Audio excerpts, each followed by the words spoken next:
सच्चिदानंद भगवान की जय। सियावर रामचंद्र की जय। श्री विश्राम सागर कथा।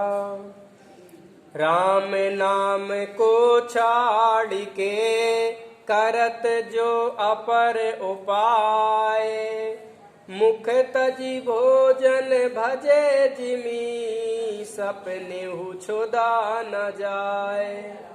राम भजन को छोड़कर जो दूसरा मार्ग ग्रहण करते हैं उनकी वही दशा होती है जैसे भोजन मुख से ना खाकर भोजन की रट लगावे तो भूख सपने में भी मिटती नहीं है। रम कीड़ा याते बुध करहीं, अपर हेतु सुनिए जो आहीं। परम योग सुभरे कहावे, परम विराग रकार बतावे। बुद्धिमान लोग इसलिए इसे रम कीड़ा कहते हैं। अब इसका दूसरा कारण भी सुनो। रेफ महायोग है और राकार महावैराग्य को बताता है। सो पावक के बीज ही लहिए, बड़वा नल आदिक जो कहिए। अस विचारी जो राम उचारे, कर्म शोभा शुभ सो सब चारे। इनको बड़वा नल आदि अग्नि के बीज समझो। ऐसा विचार कर जो राम नाम का स्मरण करते हैं उनके शुभाशुभ कर्म नष्ट हो जाते हैं।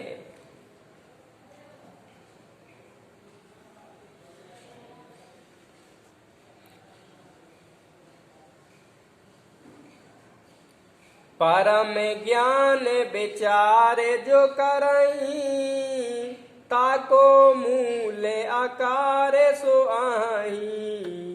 सो सूरज का बीज यही है, सुमिरत करत प्रकाश सही है।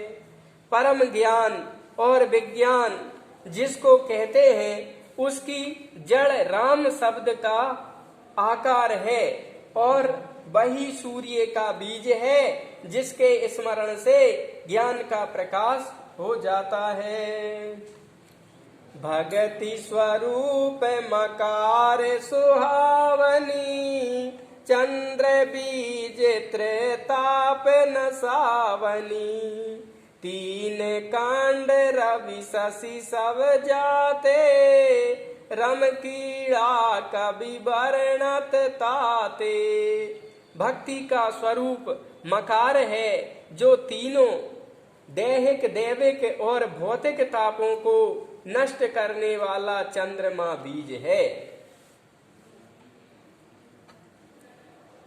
तीनों कांडों मा से ही सूर्य चंद्र आदि सब है। इसी से कभी इसे रम कीड़ा कहते हैं।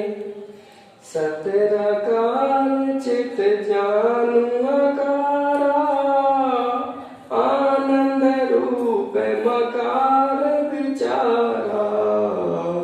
सत्य कहिए जो बिन से नाही, चित चेतन सकल घट माही। आनंद जो नित्य आहे आनंदा, ताते नाम सच्चिदानंदा।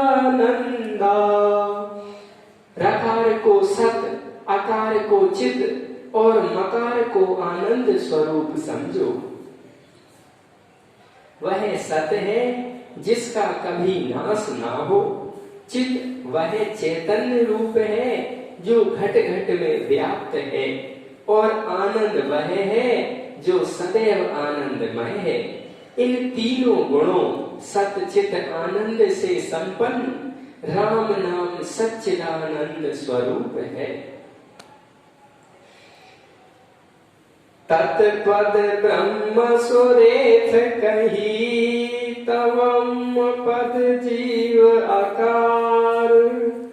हल मकार माया असो तत्वमसि सुटी सार। राम शब्द की रेफ तत् पद अर्थात ब्रह्म है और अकार तवम पद बीज अर्थात बीज है। हल मकार असी पद अर्थात माया है और तत् त्वमसि वेदों का सार है। कहने का तात्पर्य है कि राम नाम ही वेदों का सार है।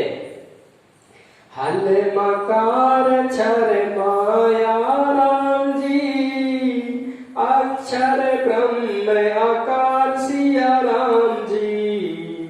रेफ निरक्षर ब्रह्म कही राम जी, सब व्यापक निराकार सिया राम जी। माँ क्षय होने वाली माया है, आकार अक्षर ब्रह्म है जिसका कभी नाश नहीं होता। वह रेफ निरक्षर ब्रह्म है जो निराकार रूप से सब में व्याप्त है। हल माँ इच्छा प्रकृति तेरा माँ, सकल शक्ति संजाय सिया रामा। रम कीड़ा तेरी कहते अव रामा, मुख नाम कहूँगा सिया रामा। जय सीता राम सीता राम सीता राम, जय सीता राम जय सीता राम सीता राम सीता राम जय सीता राम। जय सीता राम सीता राम सीता राम, जय सीता राम जय सीता राम सीता राम सीता राम जय सीता राम। माँ अर्थात हल माँ समस्त प्राकृतिक इच्छा शक्तियों को उत्पन्न करता है, इसी को रम कीड़ा कहते हैं। अब मैं मुख्य नामों को कहता हूँ। विष्णु नारायण कृष्ण जो वासुदेव हरि ब्रह्म, परमेश्वर परमात्मा विशंभर निष्कर्म। विशंभर निष्कर्म काल निधि कलुष हनंता, केवल कमलाकांत विश्व बपु भव भगवंता। विष्णु नारायण कृष्ण वासुदेव हरि ब्रह्म परमेश्वर परमात्मा विशंभर निष्कर्म का कला निधि कलुष हंता अर्थात पाप विनाशक केवल कमलाकांत विश्व बपु विश्व रूप भव भगवंत जगदीश है। औरों को नाम अनेक जो रहे त्याग मुख, शिष्णु सुखद सकल पावन महा पहुँचावत पुर विष्णु। सब नामन ते राम नाम प्रकाशक जिय जानो, जिमी नक्षत्र मह चंद्रमा अरु ग्रहणन में भानु। इसके अतिरिक्त और भी अनेक नाम हैं जो हर प्रकार से सुखद पावन और वैकुंठ देने वाले हैं, जिनको लोग वासना युक्त मार्गों का परित्याग करके रखते हैं। किंतु सब नामों में राम नाम सबसे अधिक प्रकाशमान है, जैसे नक्षत्रों में चंद्र और ग्रहों में सूर्य है। यहाँ पे जो महाराज जी थे संत श्री रघुनाथ दास जी महाराज, उन्होंने ये विश्राम सागर लिखा है और वो ये बात कह रहे हैं कि भगवान विष्णु नारायण कृष्ण वासुदेव हरि ब्रह्मा परमेश्वर परमात्मा विशंभर आदि जितने भी भगवान के नाम हैं, उन सब का अपनी अपनी जगह महत्व है और सब सुखद पावन वैकुंठ देने वाले हैं। पर राम नाम इस प्रकार है जैसे नक्षत्रों में चंद्रमा का बहुत महत्व है और तारा और ग्रहों में सूर्य ग्रह का महत्व है। तो ये चंद्रमा और सूर्य के समान रा और माँ दो शब्द है। तुलसीदास जी महाराज जी ने रामायण में भी ये बात लिखी है। एक बार नारद जी जा रहे थे तो भगवान सीता जी के वियोग में बैठे थे।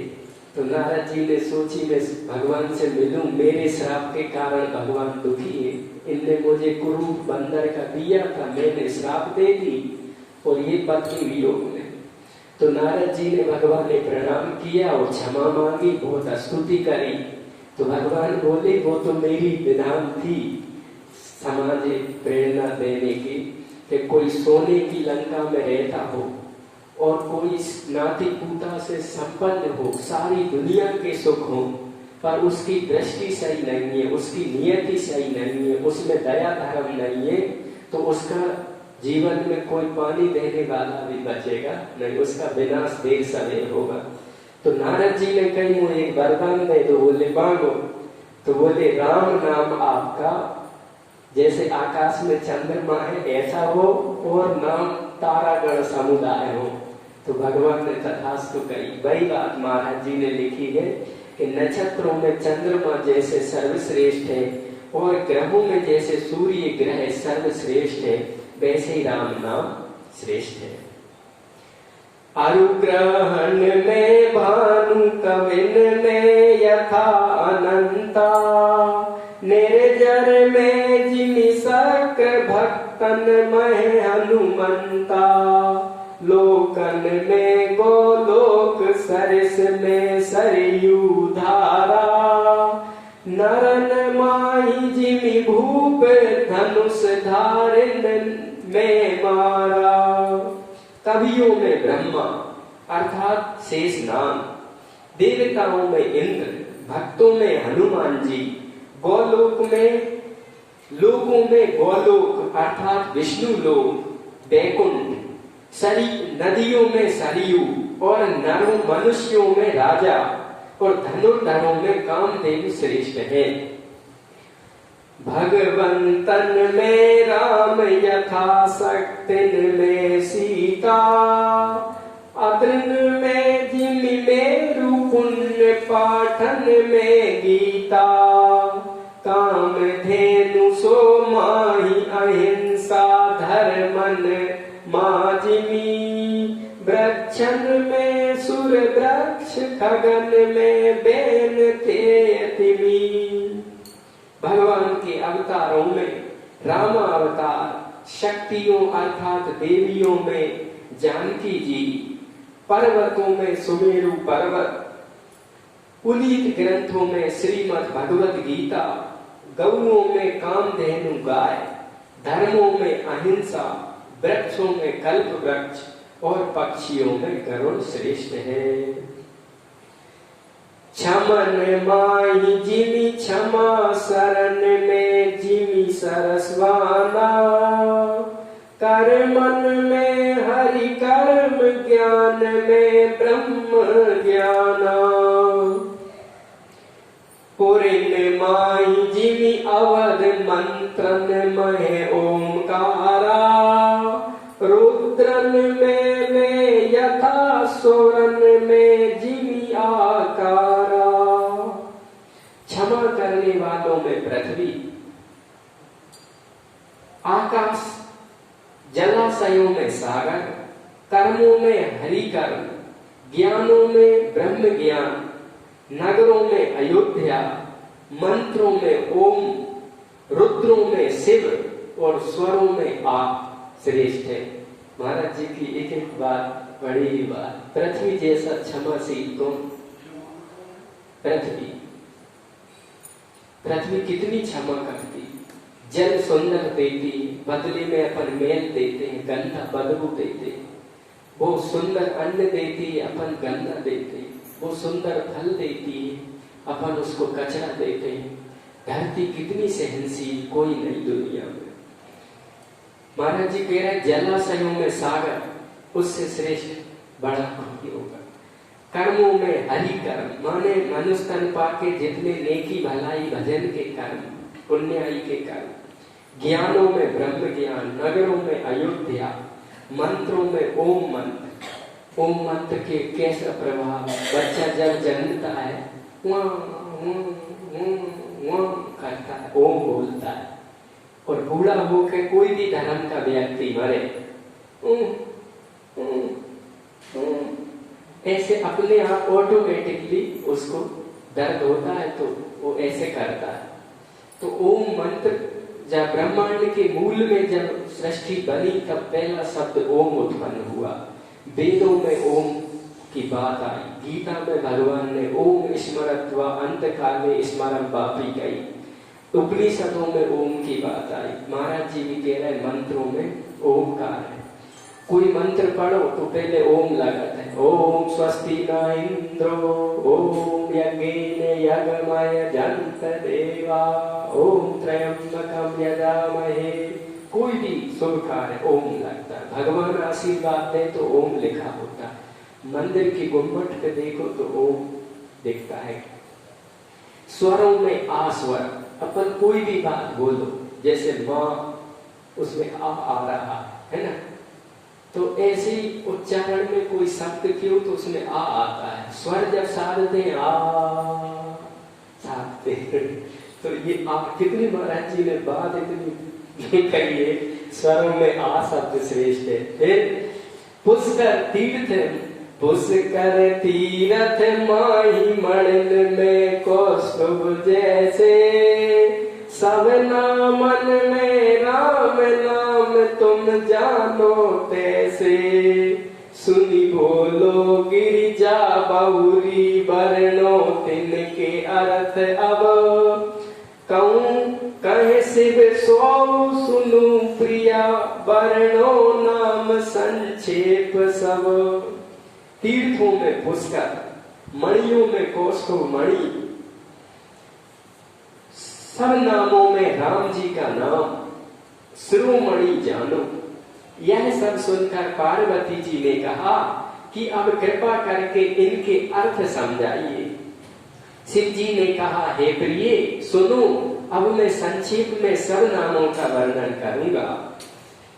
नर जीवन की संध्या मानो, नाम सब जाके आश्रित जानो, ताते नाम नारायण कहिए, नरहित अयन जासु को लइए। नर से जीव का बोध होता है। जीव जिसके आश्रित रहे और जो सब जीवों में व्याप्त हो उसे नारायण कहते हैं। शिव जी नामों का अर्थ समझा रहे हैं और ये सूत जी महाराज सोनकादियों को बता रहे हैं। अपने धर्म में नाम का अर्थ होता है। किसी से पूछो कि भैया राम का अर्थ क्या है, कृष्ण का अर्थ क्या है, शिव का अर्थ क्या है, नारायण का अर्थ क्या है, तो बहुत से लोगों को पता नहीं है। तो अपने ग्रंथ में आ रहा है कि नर से जीव का बोध होता है, सब जीवों में जो व्याप्त उसे नारायण कहते हैं। नारायण तो नर नारी का अयन, नर नारी का जो आत्मा बन के बैठा है उनका नाम नारायण है। हरि दुख हरत भक्तन के पापा, ताते हरि अस नाउ सुपाथा, वासुदेव सब माँ बस जोई, सब जहे बसे वासुदेव सोई। भगवान भक्तों के पापों और दुखों को हरते हैं, अतः भगवान का एक नाम हरि है। हरि हरति दुखानी पातकानी इति हरि। हरि मतलब क्या है तो हरति दुखानी पातकानी, जो भक्तों के पापों और दुखों को हरे उसका नाम हरि है। ये हरि शब्द का अर्थ बता रहे हैं। फिर जो सब में व्याप्त है और जिसमें सब व्याप्त है उसका नाम वासुदेव है। वासुदेव माने क्या, जो सब में बस रहा है। और जिसमें सब बस रहे हैं उसका नाम वासुदेव। वासुदेव माने जो सर्वव्यापक है। कि सब सोचे ही ते सुर सेवे, कला अंश अवतार जो लेवे, पोसत भरत सकल संसारा, तासु विशंभर नाम उचारा। केशव वह है जिनकी तीनों देवता ब्रह्मा विष्णु और महेश सेवा करते हैं। कि सब जिसकी सब सेवा करें उनका नाम केशव। और अपनी कला के अंश से अवतार लेते हैं। भगवान सारे संसार का भरण पोषण करते हैं, इसलिए उनका नाम विशंभर पड़ा। विशंभर माने जो सबका भरण पोषण करे सो विशंभर।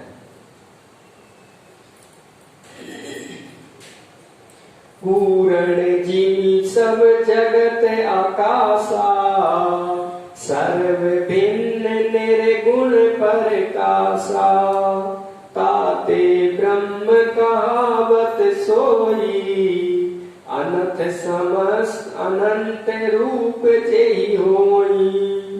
जिस प्रकार समस्त संसार में आकाश फैला हुआ है, उसी प्रकार सबसे पृथक होकर निराकार रूप से सब में प्रकाशित है, इसीलिए भगवान को ब्रह्म भी कहते हैं। जिसका स्वरूप अनादि और अनंत है। भगवान अनादि अनंत कैसे हैं और भगवान ब्रह्म कैसे हैं? तो महाराज जी कह रहे हैं जैसे आकाश सब में है, सर्वत्र है, सब समय में है, सदा से है, अभी भी है, यहाँ भी है, वैसे ही भगवान है। ब्रह्म का मतलब है अनादि अनंत का मतलब है जो सब में प्रकाशित है। आकाश से कोई अपनी थाली में भी पा सकता है, लोटा में भी पा सकता है, घड़े में भी पा सकता है, और घड़े में है भी और नहीं है भी। आप घड़ा मिटा दो तो आकाश का कुछ बिगड़ने वाला नहीं, और आप घड़े भर के रख दो तो कई घड़ों में आकाश आ जाए फिर भी घटने वाला नहीं। आकाश का कोई छोर ढूंढना चाहे कि आकाश की दीवार कहाँ है तो कभी मिलने वाली नहीं। वो आकाश किस पिलर दुनिया पे खड़ा है इसकी कोई खोज करना चाहे तो मिलने वाला नहीं। तो ब्रह्म माने सर्व व्यापक, सब में प्रकाशित और सबसे न्यारा है, उसको ब्रह्म कहो, अनादि कहो, अनंत कहो। जैसे ये कपड़ा हम पहने हैं